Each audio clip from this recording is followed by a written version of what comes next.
Well, we've all been favored with the fruition, as it turns out today, of the ancient Chinese curse, "May you live in interesting times." But especially interesting they are, with stocks soaring to unprecedented heights as new forces of technology and globalization permeate our world. We can't walk away from it, so deal with it we must.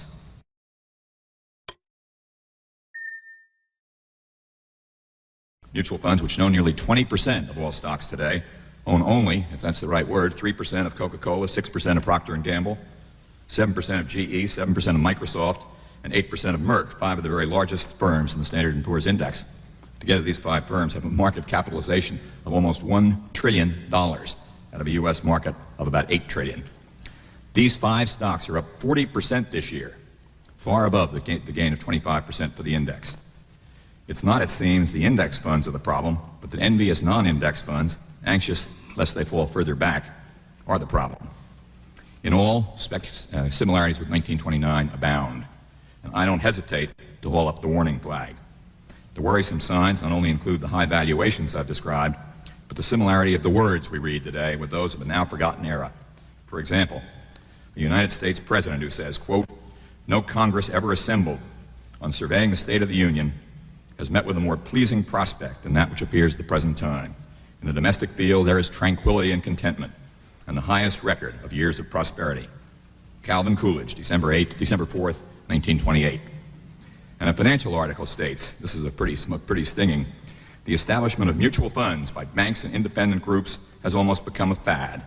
The public appetite for them grows even more rapidly than the funds can. They represent buying power in the market that appears to be without a saturation point.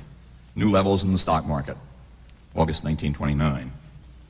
In short, it seems to me that speculation, betting on higher and higher valuations, is in the driver's seat. Investment, betting on the fundamentals of dividend yields and earnings growth, is in the back seat, probably even in the rumble seat. But when speculation drives stock returns in the short run, while it drives stock returns in the short run, it's the crystal clear lesson of history, at least the past 200 years, that in the long run, fundamentals drive returns. So that tension has to be resolved. Let me give you 2 extreme possibilities. 1, a market drop of 35%, just for the fun of it. This would lower price-earnings ratios to a more normal level of about 13 times.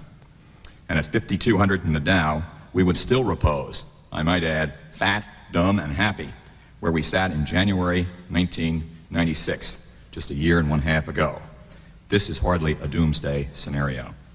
2, we're in a new era in which stock returns average 15%, 14% earnings growth, and a 1% dividend yield, rather than the long-term historic norm of about 10.5%, 6.5% earnings growth plus a 4% dividend yield. In short, a new era of boom times and high valuations that would justify today's price levels. Indeed, Barton Biggs, that eminent if volatile guru at Morgan Stanley, bearish as he has been for so long, famine will follow feast in the long run, entertained this idea a few months ago in a paper entitled "A New Mean to Revert To." He did include the question mark, at least.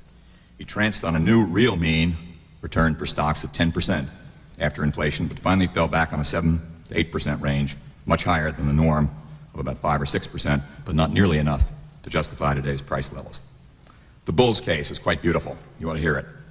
It's exemplified by a recent article in Wired magazine. I don't know how many of you read Wired, but you can get it on www.wired.com/5.07/longboom for July 1997. It's entitled, of all things, "The Long Boom," with the subtitle, "We're facing 25 years of prosperity, freedom, and a better environment for the whole world. You got a problem with that?" No, I got no problem with that. Who among us could possibly have a problem with that? With watching, quoting from the article, "the beginnings of a global boom on a scale never experienced before. We've entered a period," it continues, "of sustained growth that could eventually double the world's economy every dozen years and bring increasing prosperity for quite literally billions of people on the planet, that will do much to solve seemingly intractable problems like poverty and ease tensions throughout the world, all without blowing the lid off the environment." What a scenario. The thesis, as you might imagine, is based on the triumph of the United States and the end of major wars. New technology, a truly global market, corporate restructuring, high economic growth, and waves of technology. A virtuous circle, the magazine calls it, driven by an open society and integrated world. As a result, the article continues, The Fed lifts its foot off the brake, productivity soars, biotechnology revolutionizes agriculture, alternative sources of energy abound, Europe is integrated by 2002, Russia has a solid economy by 2005, and China develops the world's largest economy by 2020. All in all, quote, a radically optimistic meme. I'd never heard the word meme before, and I failed to find it in the dictionary. Then someone in the office sent it to me. I think I've got it here. I'll take just a moment to tell you what meme means in case you share my ignorance. Meme, a contagious idea that replicates like a virus passed on from mind to mind. Memes function the way genes and viruses do, propagating through communications networks and face-to-face contact between people. The meme is the basic unit of cultural evolution. So we have a new one, apparently. Now, of course, it could happen, but I wouldn't bet the ranch on it. The U.S. stock market, however, seems to be betting the ranch on it. It's priced, I think, for the best of times and only for the best of times. But what of the global stock markets? Are they a better bet? Alas, ever the skeptic, I'm a bit doubtful about the global thesis, which essentially goes like this. But since the U.S. represents 40% of the value of the $20 trillion world stock market, a fully diversified portfolio, a truly diversified portfolio, invested in 40% in the U.S. and 60% in Europe, the Pacific, and the emerging markets, provide the highest future risk-adjusted return. Risks, so the thesis goes, should be lower because global markets fluctuate in different magnitudes at different times than U.S. markets. But here, history doesn't help us very much. In the 70s and the 80s, for example, U.S. investors in foreign stocks earned returns of 17% a year, terrific returns, versus 11% in the U.S., with not much difference in risk. Was it precedent? Hardly. Was it a precursor? No. So far in the 1990s, U.S. stocks are up 17% a year, foreign stocks just 5%, and no one can predict which of those patterns, if either for that matter, we face in the years ahead.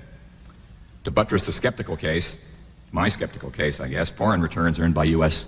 investors are heavily influenced, you should never forget this, by changes in the value of the U.S. dollar. Every bit as easy to predict as stock prices and interest rates, i.e. not easy at all.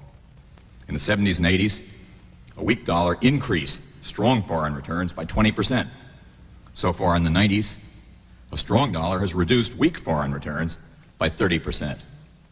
You see no pattern there. In the long run, my best guess is the dollar will be a neutral factor. Returns will depend on how foreign corporations perform, and whatever else may be said, I'm dubious that the corporations in France, England, Germany, and Japan will outpace those in the U.S., although I may be exhibiting a bit of jingoism here. The emerging markets, maybe they will, but the risks there abound and are notoriously unpredictable. Skeptical as I am, however, I will admit there's a place for international investing from a diversification standpoint, and I myself have no hesitancy in recommending an international position, maybe 5% of equities, but certainly to no more than 20%, given the extra economic and financial risks and elusive ability to forecast the strength of the dollar. Well, we've all been favored with the fruition, as it turns out today, of the ancient Chinese curse, may you live in interesting times. But especially interesting they are, with stocks soaring to unprecedented heights as new forces of technology and globalization permeate our world. We can't walk away from it, so deal with it we must. On that note, then, let me close with 5 simple principles, a few ideas of what you might want to think about, principles of investing that may help you. First, invest you must. The biggest risk is the long-term risk of not putting your money to work at a generous return, not the short-term, but nonetheless real risk of price volatility. Even though stocks seem very high, consider what I said in my book, a little plug there. Never think you know more than the market does. You're apt to be wrong if you do. Second, give yourself all the time you can. At the extremes, if you're in the 20s, begin to invest in stocks even if you've only got a little bit. If you're in the 60s, invest more in bonds and less in stocks. But always remember that compound interest is a miracle and time is your friend. Third, have rational expectations about future returns and be mentally prepared for market declines. Always remember, in good times and bad times alike, this too shall pass away. I spend a full page in my book on that sage piece of wisdom. If this too shall indeed pass away, and your emotions can kill you, you should keep them out of your investment program because impulse is your foe. Fourth, rely on simplicity. Simplicity above all. There are too many witch doctors in this business with too many. Basic investing is simple. a sensible asset allocation to stocks, bonds, and reserves, a middle-of-the-road selection of diversified funds, a careful balancing of risks and returns, and lest we forget costs, which can kill long-run returns too. Don't disregard low-cost index funds. That's my only plug. Warren Buffett just happens to agree, I'm buttressed by his support, on the importance of cost and on the value of indexing, a nice third-party endorsement, if you will. And fifth and last, when you followed all of these 4 rules, as I said, and I've meant 1,000 times, if not 10,000 times, no matter what happens, stay the course. Good luck in investing in these interesting times. Thank you.